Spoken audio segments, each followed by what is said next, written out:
महाराज जी। महाराज जी, मेरा प्रश्न गुरु और इष्ट को लेकर है। अपने इष्ट के प्रति हम नाम जप और भजन से अपना प्रेम व्यक्त कर लेते हैं, लेकिन गुरु के प्रति भय या संकोच के कारण उन्हें किसी बात का बुरा ना लग जाए, हम अपनी प्रेम भक्ति प्रकट नहीं कर पाते। महाराज जी, कृपया बताएं कि गुरुदेव की कृपा दृष्टि हम पर कैसे पड़े और हम क्या करना चाहिए हमें ऐसी स्थिति। गुरुदेव की आज्ञा का पालन, ये भय बना रहना निर्भय पद का सूचक है। जिसको अपने गुरुदेव से भय बना रहता है और अभय होए जो तुम्हें डराई। जो गुरुदेव से डरता रहता है, माया उससे डरती रहती है। जो गुरुदेव के सामने नमन होकर के खड़ा रहता है, हिम्मत नहीं पड़ती कि मैं बोल सकूं, तो काल की हिम्मत नहीं कि उसका बाल भी बावका कर सके। एक बार हमारी तरफ एक संत थे,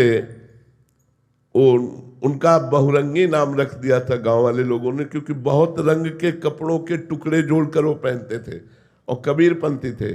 अब क्या अपराध बना ये हमें पता नहीं, पर उनके गुरुजी वयोवृद्ध जो स्वयं चलकर डंडा नहीं उठा सकते थे, उन्हीं से कहा डंडा उठा के लाओ।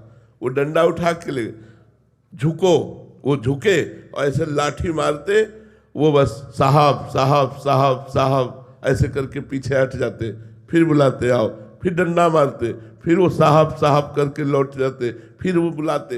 ये जब गुरुदेव से बताया तो गुरुदेव ने कहा धन्य है वो शिष्य जो अपने गुरुदेव का शासन स्वीकार करता है।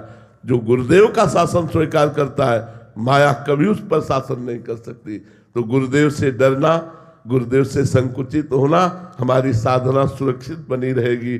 अब जैसे अपने गुरुदेव से डर लगता है तो एक बात हर समय बनी रहती, कोई ऐसा आचरण न बन जाए कि हमारे गुरुदेव दुखी हो जाए, हमारे गुरुदेव रोष में हो जाए, गुरुदेव को अच्छा न लगे।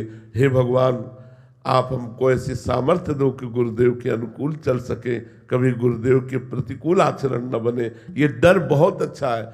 बड़े भाग्यशालियों को अपने गुरुदेव से डर लगता है कि हमारे द्वारा कहीं कोई ऐसा आचरण, कहीं कोई ऐसी बात न बन जाए कि गुरुदेव रुष्ट हो जाए, गुरुदेव की कृपा दृष्टि बदल जाए। ये तो बड़े अहोभाग्य हैं। अगर ये बना रहा तो परम पद मिल जाएगा, पक्की बात समझो, इसमें कोई संशय नहीं।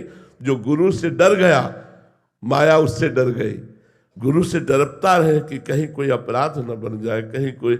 और जो गुरुदेव की अवहेलना कर देते तो चाहे सर के बल खड़े होकर साधना करे, कभी भगवत साक्षात्कार नहीं हो सकता।